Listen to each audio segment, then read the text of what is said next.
Olá, este é o Mais 365, um percurso diário com a Bíblia onde caminhamos pela história da salvação e deixamos que ela dê sentido à nossa própria história.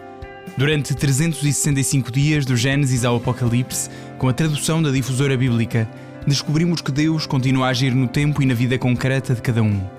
Eu sou o Francisco e este podcast nasce das equipas de jovens de Nossa Senhora. Lemos a Bíblia inteira, um dia de cada vez, sempre sob o olhar de Maria. Hoje é o dia 231, estamos no período do exílio e vamos ouvir Jeremias 8, Ezequiel 37 e 38 e Provérbios 14, 33 a 35.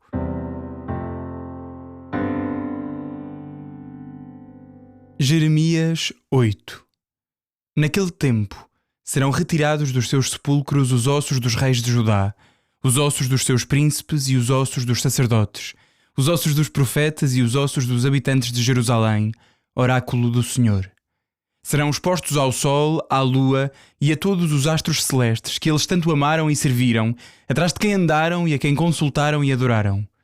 Estes ossos não serão recolhidos nem enterrados, permanecerão como esterco à superfície da terra.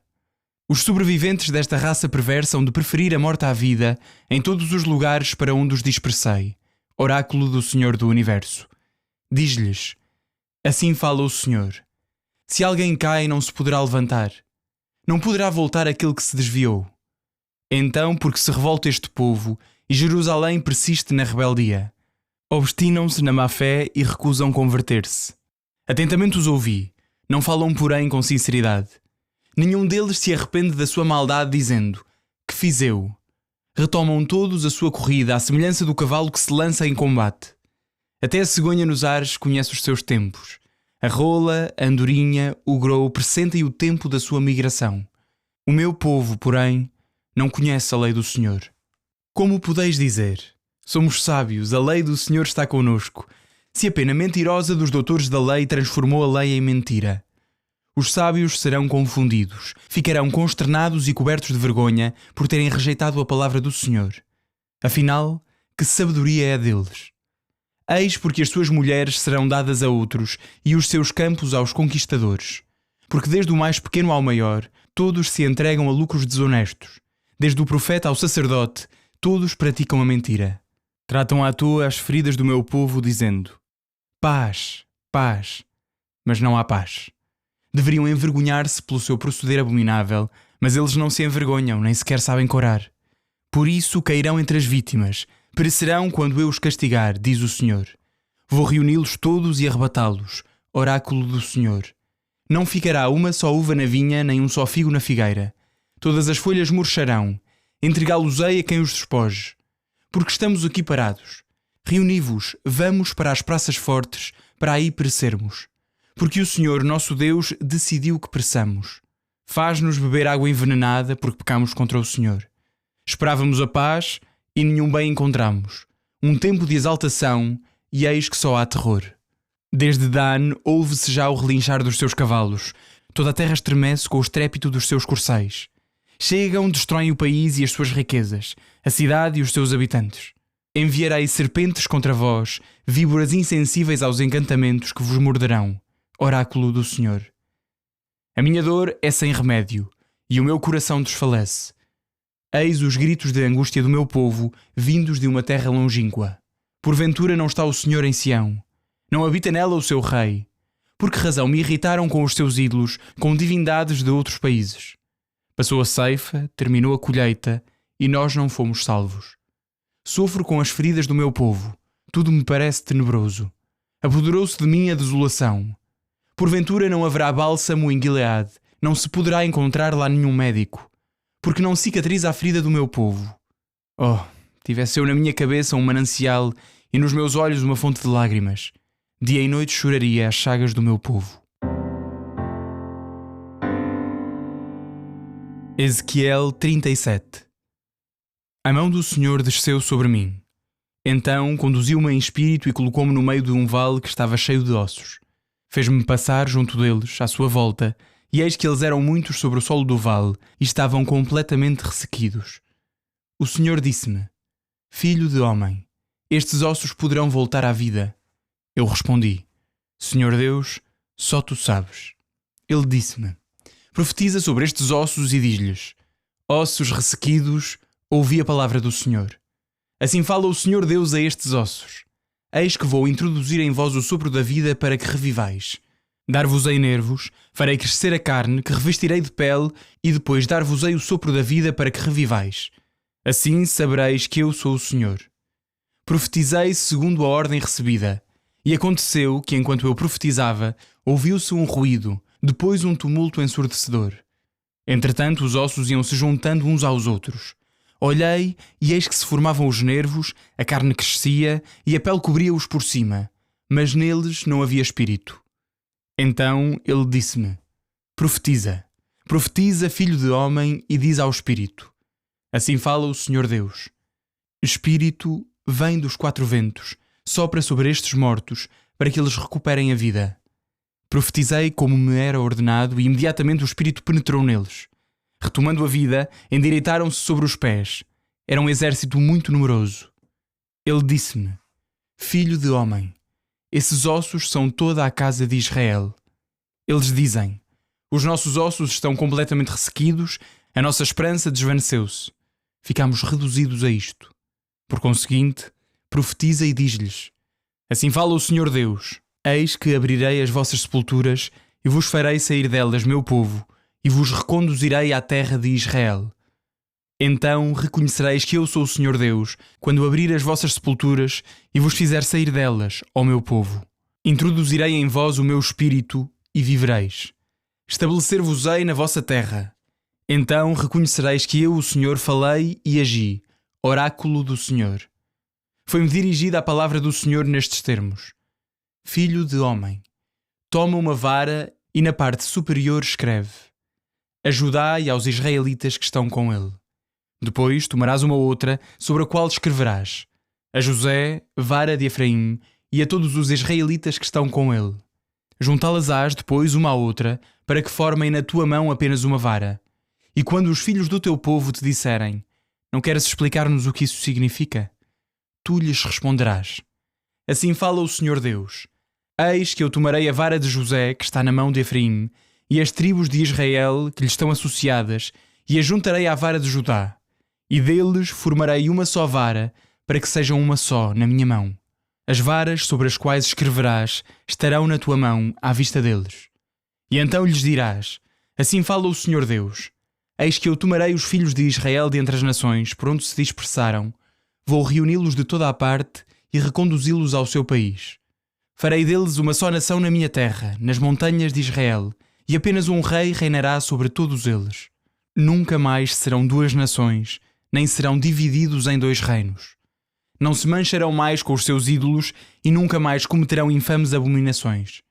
Eu os salvarei das suas rebeldias, pelas quais pecaram, e os purificarei. Eles serão o meu povo, e eu serei o seu Deus.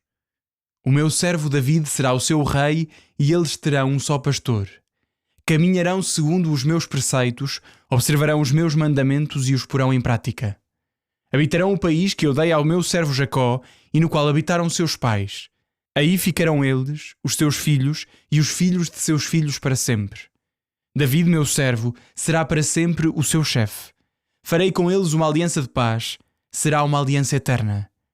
Eu os estabelecerei e os multiplicarei, e colocarei o meu santuário, no meio deles estará sempre. A minha morada será no meio deles. Serei o seu Deus, e eles serão o meu povo. Então reconhecerão as nações que eu sou o Senhor que santifica Israel, quando tiver colocado o meu santuário no meio deles para sempre.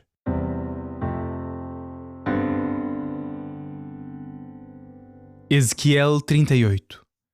Foi-me dirigida a palavra do Senhor nestes termos: filho de homem, volta-te para Gog, no país de Magog, o príncipe soberano de Mecheque e Tubal. Profere contra ele o seguinte oráculo e diz: assim fala o Senhor Deus: eis que eu venho a ti, Gog, príncipe soberano de Mecheque e de Tubal. Eu te arrastarei e porei ganchos à tua volta. Eu te farei sair, a ti e a todo o teu exército, teus cavalos e cavaleiros, todos perfeitamente equipados, tropa numerosa, munida de escudos e de broquéis, todos armados de espadas. A Pérsia, a Etiópia e o país de Put são seus aliados, todos munidos de escudos e capacetes. Gomer e as suas tropas, Bet-Togarmá no extremo norte com as suas tropas, povos numerosos estão a teu lado. Prepara-te, está atento, tu e toda a multidão reunida à tua volta, e fica à minha disposição. Ao fim de um período de tempo considerável receberás ordens. Passados anos, avançarás contra o país cujos habitantes escaparam à espada, contra um povo que foi reunido de entre muitos povos, sobre as montanhas de Israel, as quais durante muito tempo foram um deserto. Eles foram separados dentre os outros povos e habitam todos com segurança em suas moradas. Tu te levantarás e avançarás como uma tempestade. Serás como uma nuvem que cobrirá o país, tu e todo o teu exército e os numerosos povos que estão contigo. Assim fala o Senhor Deus. Naquele dia, em teu coração surgirão projetos. Conceberás desígnios perversos e dirás: subirei contra um país deserto. Lançar-me-ei contra gentes pacíficas que habitam em segurança. Habitam cidades sem muralhas, sem portas nem ferrolhos. Irei aí para pilhar, para fazer despojos. Levantarei a mão contra ruínas habitadas e contra um povo reunido dentre as nações, que se entrega à criação de gado e ao comércio, que habita no centro da terra. Sabá, Dedan, os mercadores de Tarsis e todos os seus jovens leões te dirão: foi para pilhar que vieste? Foi para fazer despojos que reuniste as tuas tropas. Foi para levar ouro e prata, para te apoderares de rebanhos e mercadorias, para fazer um enorme espólio. Por isso profetiza, filho de homem, e diz a Gog: assim fala o Senhor Deus. Sim, naquele dia, quando o meu povo habitar em segurança, porventura não te porás a caminho. Deixarás a tua residência no extremo norte, tu e os povos numerosos que estão contigo, todos montados a cavalo, imensa multidão, exército poderoso. Ó Gog, subirás contra Israel, meu povo, como uma nuvem para cobrir o país. Será no fim dos dias que eu te conduzirei contra o meu povo, para que as nações me conheçam, quando tiver revelado por teu intermédio a minha santidade a seus olhos. Assim fala o Senhor Deus. Tu és aquele de quem eu falei outrora por meio dos meus servos, os profetas de Israel, que então profetizaram anunciando a tua vida contra eles. Naquele dia, quando Gog chegar à terra de Israel, acontecerá que o furor me subirá às narinas, oráculo do Senhor Deus. E na explosão da minha cólera e no fogo da minha ira que eu o afirmo, naquele dia haverá certamente grande tumulto no país de Israel. Ao verem-me, tremerão de pavores os peixes do mar e as aves do céu, os animais dos campos e todos os répteis que rastejam sobre a terra, assim como todos os homens que vivem sobre a face da terra. As montanhas desmoronar-se-ão, os rochedos despedaçar-se-ão e todas as muralhas serão arrasadas. Chamarei contra Gog toda a espécie de flagelos, oráculo do Senhor Deus, e a espada de cada um voltar-se-á contra o seu irmão. E o castigarei com a peste e o sangue. Farei cair uma chuva torrencial, saraiva, fogo e enxofre, sobre ele e as suas tropas, e sobre os numerosos povos que estão com ele. Desta maneira, manifestarei a minha grandeza e a minha santidade, e far-me-ei conhecer aos olhos de muitas nações. Então reconhecerão que eu sou o Senhor.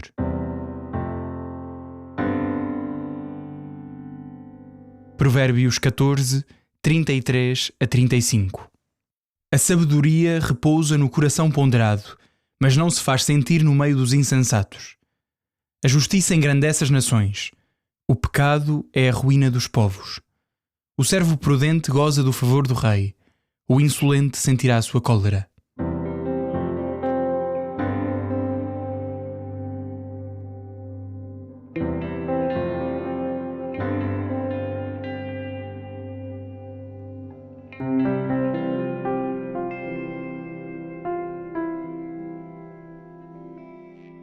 Olá a todos, sou o Padre Duarte Andrade Sousa, da Paróquia de Belas, das equipas Jovens Nossa Senhora. Senhor nosso Pai, aqui estamos mais um dia diante da vossa palavra. Depois de escutarmos, vos pedimos, abri o nosso coração, tirai de nós a pressa e a distração, dai-nos um ouvido atento e um espírito disponível. Vós sabeis melhor do que nós aquilo que precisamos de ouvir hoje. Dai-nos não curiosidade, mas fé, não apenas memória, mas obediência.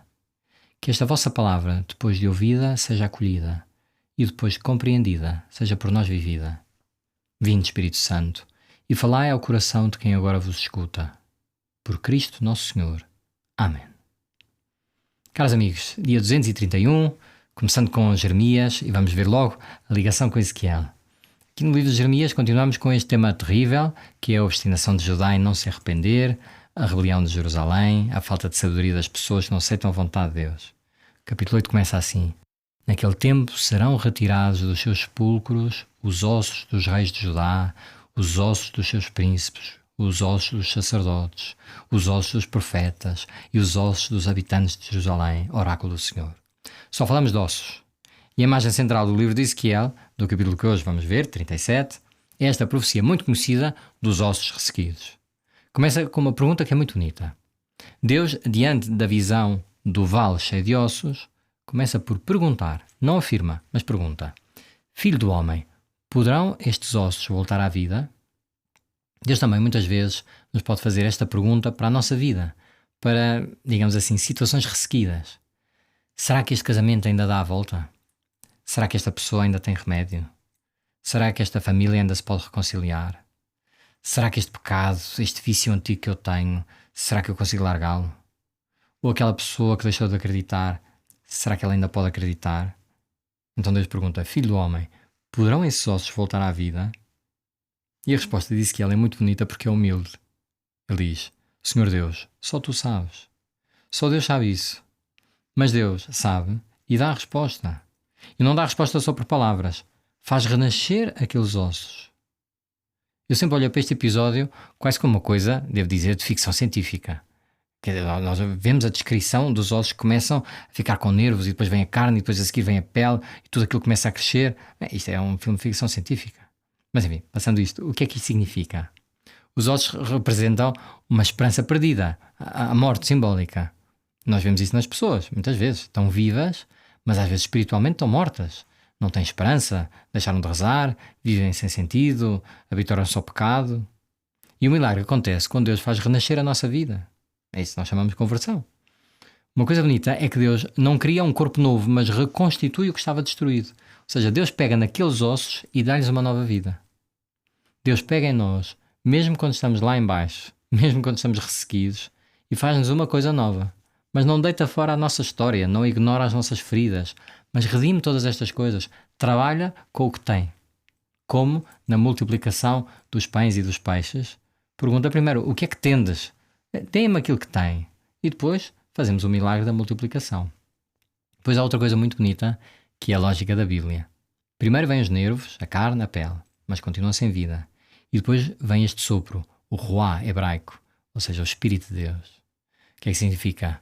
Que na vida nós também podemos ter muitas coisas materiais, biológicas, até na igreja. Podemos ter organizações, programas, estruturas, coisas humanas. Mas sem o Espírito Santo as coisas não funcionam. Na nossa vida também. Ali aqueles ossos começam a ter carne, mas ainda faltava o quê? O Espírito da vida. É a mesma lógica da criação do homem no livro do Gênesis. Era um boneco de barro e depois Deus insufla o ar nas narinas e ele começa a viver. Recebe uma alma. É o que vemos quando Jesus, ressuscitado, dá aos apóstolos o poder de perdoar os pecados. Sopra sobre eles, diz o texto, e eles recebem o Espírito Santo. E dá-lhes o poder de perdoar os pecados. É quase uma criação desta missão da Igreja, de perdão dos pecados. Ou quando no Pentecostes os apóstolos são reunidos e desce sobre eles o Espírito Santo. E é dito: veio do céu um ruído semelhante a uma forte rajada de vento. É o Espírito Santo. E depois a imagem termina também com uma coisa muito bonita. Então reconhecerás que eu sou o Senhor Deus, quando abrir as vossas sepulturas e vos fizer sair delas, ó meu povo. Introduzirei em vós o meu Espírito e vivereis. Isto lembrou-me uma passagem que sempre achei muito misteriosa. Está no Evangelho de São Mateus, no capítulo 27, quando Jesus morre na cruz. No momento em que Jesus morre, rasga-se o véu do templo e é dito. Mateus 27, versículos 52 e 53. E os sepulcros abriram-se, e muitos corpos de santos que dormiam foram ressuscitados. E saindo dos sepulcros depois da ressurreição de Jesus, entraram na cidade santa e apareceram a muitos. Eu acho que muitas vezes nós passamos por isto, por esta passagem, e se calhar muitas pessoas agora mesmo estão surpreendidas por ouvir isto. Quando Jesus morreu na cruz, houve um grande tremor de terra, o véu do templo rasgou-se, e as sepulturas, se calhar por causa deste tremor de terra, abriram-se, e houve mortos que ressuscitaram. Mas há aqui um intervalo temporal, porque saindo dos túmulos, depois da ressurreição de Jesus, ou seja, os sepulcros abriram-se com o tremor de terra, mas só após a ressurreição de Jesus é que estes corpos ressuscitam. Isto é muito bonito. E claro que tem esta ligação com Ezequiel. Em Cristo, com a vida nova de Cristo, cumpre verdadeiramente esta passagem. Deus tem mesmo poder sobre a vida e sobre a morte, não de uma forma só simbólica e espiritual. Também dá uma vida nova à nossa vida, mas tem poder sobre a vida e sobre a morte. Jesus ressuscitou mortos, verdadeiramente, como o seu amigo Lázaro, e o Senhor quer nos dar esta vida eterna. Então pedimos a Deus neste dia que, diante desta visão dos ossos ressequidos, olhemos para os nossos ossos ressequidos, que aqui significa a nossa vida, tudo aquilo que está sem vida, tudo aquilo que achamos nós fora do alcance do poder de Deus, tudo que está sem esperança, e pedimos que Deus faça este milagre. Deus pergunta-nos hoje: tu acreditas? É possível que eles voltem à vida? E até amanhã, se Deus quiser.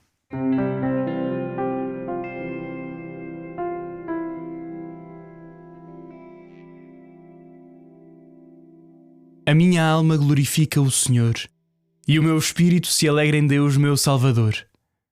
Porque pôs os olhos na humildade da sua serva, de hoje em diante me chamarão bem-aventurada todas as gerações.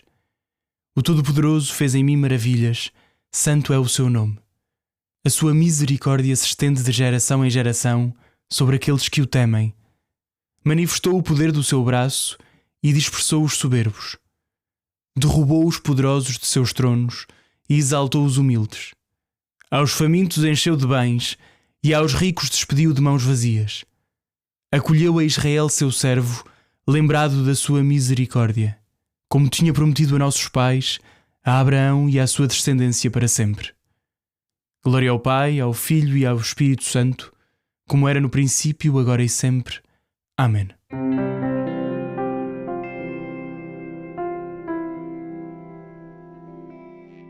Final do dia 231. Um abraço em Cristo. Até amanhã.